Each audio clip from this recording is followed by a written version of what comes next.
Всем большой привет! Добро пожаловать на мой канал! Сегодня с вами обсудим тему трещин на пальцах и то, сколько же должен вообще клиент носить покрытие. Посмотрите, ручки моей мамы.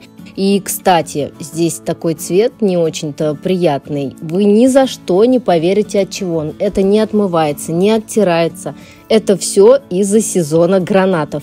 Гранат очень полезный фрукт, но, к сожалению, его кожура, она вообще не вымывается никак с внутренней стороны ногтя. Поэтому мы это все будем подчищать фрезой.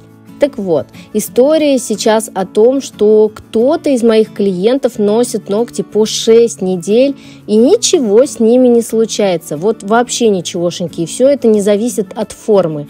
А некоторые клиенты, такие как моя мама, 3 недели все хорошо, но на 4-й неделе все просто может пойти прахом. Как и случилось в этот раз. У нас были отслоечки небольшие на боковых валиках, и также были отслойки небольшие у кутикулы, но только на рабочих пальчиках. Я уже все это знаю, мы специально отходили 4 недели, чтобы сделать маникюр поближе к Новому году. И сегодня я вам в макро хотела показать, как же важно правильно, хорошо раскрыть карман. Посмотрите, видите, как кутикула приклеивается. Работаю, кстати, с шабером от Silver Star, одним из моих самых любимых. С обратной стороны вот такая вот очень деликатная лопатка, которая подходит к прилипшей кутикуле. Сначала я основной стороной шабера аккуратно подтыкаю кутикулу, как бы создавая небольшой кармашек. И потом обратной стороной уже углубляюсь немного внутрь. В дальнейшем фрезой я работаю только в этом кармане. Ни в коем случае при помощи фрезы мы не заглубляемся, то есть работаем только по той части, которую мы смогли открыть. Также обратной стороной можно очень хорошо зачистить птеригий, и он хорошо удаляется даже при сухих руках, даже при чувствительной коже, даже при прилипшей кутикуле. Дальше мы начинаем обработку. Обрабатываю я пламенем маленького диаметра, 18 и с желтым абразивом. В последнее время я очень любила пламя с желтым абразивом, заказала себе 20 штук.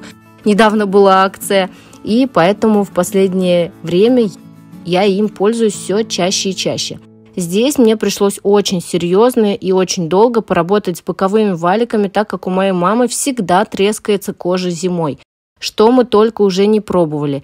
И вы представляете, в прошлом году мне посоветовали какой-то крем, но я хоть убей не помню, поэтому, пожалуйста, если вы смотрите это видео, посоветуйте еще раз этот чудодейственный крем от трещин. То ли он был с мочевиной, то ли еще с чем-то. В общем, я так и не помню. Напишите, пожалуйста, в комментариях, если вы знаете 100% средство, чтобы избавиться от трещин на пальчиках, потому что иногда пальцы трескаются прямо в кровь. Итак, мы делаем срез. Срез стараюсь делать единой колбаской, но это не всегда получается, потому что кожица растет неравномерно, то есть где-то кутикулы больше, где-то ее меньше. И, честно скажу, я сталкивалась с такой проблемой, особенно когда только-только начинала. Никто не хотел ходить ко мне на маникюр, потому что носка была плохая и потому что я достаточно часто допускала ранения. Я надеюсь, что вы меня поддержите, ведь все с чего-то начинали. Так вот, эта кутикула была для меня самая-самая сложная. И теперь, когда я понимаю, что если уж я с ней могу справиться, то никакая другая мне уже точно будет не страшна. Это самая чувствительная, самая капризная кутикула. И сделать из нее валик красивый составляет немалого труда, особенно для начинающих мастеров. Поэтому очень важно подбирать не только материалы, но и фрезы, и также размер ножниц под каждого клиента. Я наношу подложку из каучуковой базы от Космопрофи, хорошенько пропитываю ногтевую пластину, наношу я ее на те ноготочки, которые мы будем укреплять при помощи акригеля. Ну, точнее не укреплять, а просто достраивать углы. Кстати, моя мама отходила с овалом 4 недели, и ей не захотелось возвращаться к этой форме. Мы очень долго ее носили, потом сделали квадрат, потом опять сделали овал, и в итоге все-таки остановились на квадрате. Да, конечно же, квадрат не такая носибельная форма, как овал, например, потому что у него есть углы, а ногти все-таки скручиваются. Но, естественно, она смотрится более эффектно. Поэтому мы выбрали красоту, а не удобство. Вот такие вот мы женщины. И напишите, пожалуйста, сколько ходят ваши клиенты. Я считаю, что самое оптимальное время носки гель-лакового покрытия – это 3 недели. Но, естественно, бывают у меня, конечно, такие случаи, когда и 4, и 5, и 13 недель даже было. Кстати, такое видео даже есть на моем YouTube-канале, я снимала об этом ролик. После того, как я сделала укрепление акригелем, я опиливаю сверху фрезой, и уже самые такие четкие формы я делаю пилочкой. Делаю пилочкой, сначала опиливаю торец, потом опиливаю боковушки, и потом уже делаю небольшой поверхностный опил, такой, чтобы потом сделать укрепление гелем без опила. Если вы изначально не выровняете поверхность, то, естественно, гель без опила у вас просто не получится положить. Обезжириваю хорошенько ногти и опять наношу базу.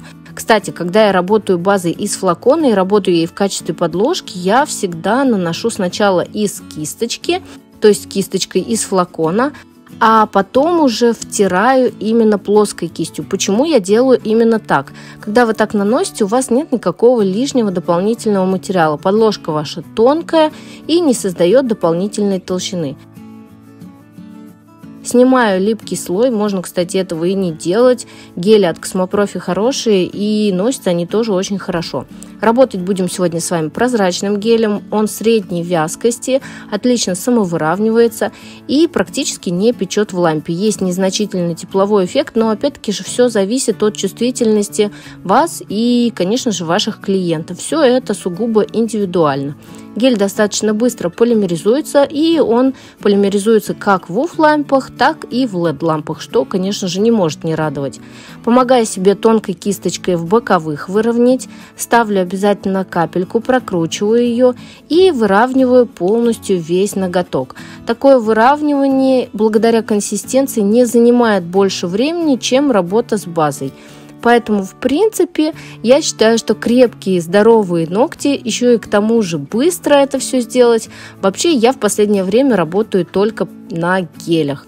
Ну, а базы использую чуть реже. Но сегодня мы с вами будем работать и тем, и тем. В общем, будет интересно, оставайтесь со мной. После геля я обязательно опиливаю торец, опиливаю боковушки для четкости формы. И могу еще скруглить углы, если клиент желает мягкий квадрат. У нас сегодня будет форма жесткий квадрат, поэтому углы я не скругляю.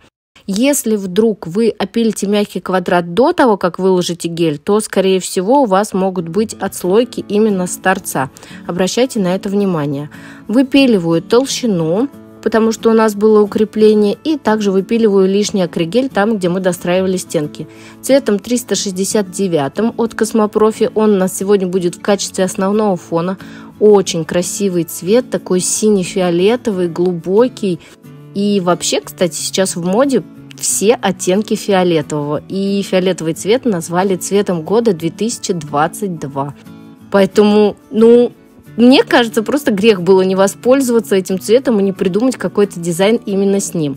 Отодвигаю кутикулу и наношу второй слой уже с более глубоким прокрасом под кутикулу. Всегда использую тонкую кисточку, мне так проще и результат меня больше устраивает.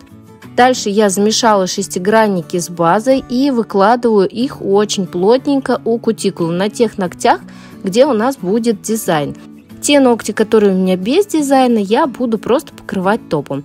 Делаю очень быструю растяжку, так как шестигранники не имеют никакого пигмента, поэтому растягиваю я их прям по липкому слою. Растягиваю где-то до серединки ногтевой пластины. Дальше беру камуфлирующую базу V03. Это, кстати, линейка очень красивых камуфлирующих баз. Я их тестировала даже на тонких ноготочках, на возрастных руках, и они отлично себя показали. Отступаю небольшое количество, это где-то 2 мм, и делаю, знаете, такое маленькое-маленькое выравнивание. Все это покрываю топом глосс, и получился у нас молочный градиент, еще и с блестками, еще и из-за того, что у нас камуфлирующая база, у нас все-таки просвечивает вот этот фиолетовый оттенок. В общем, я в полном восторге от дизайна. И, конечно же, как мы могли не добавить снежинки. Это, наверное, самая простая снежинка, которая только может быть. Нарисовала я центральные линии и добавила к ним еще дополнительные. Сделали так на нескольких ногтях, и вот что у нас получилось. Я очень довольна результатом, очень довольна, что спустя какое-то количество времени я могу не бояться таких сложных случаев. Ну и жду, конечно же, от вас комментариев, как вам такой дизайн. Посмотрите, какой чистый, аккуратный маникюр, без ран, порезов, ноготочки увлажненные, и все-таки я буду ждать от вас совет по крему. Если видео было вам полезным, интересным, ставьте лайки, обязательно подписывайтесь на мой канал. С вами была Татьяна Сидоренко. Всем пока!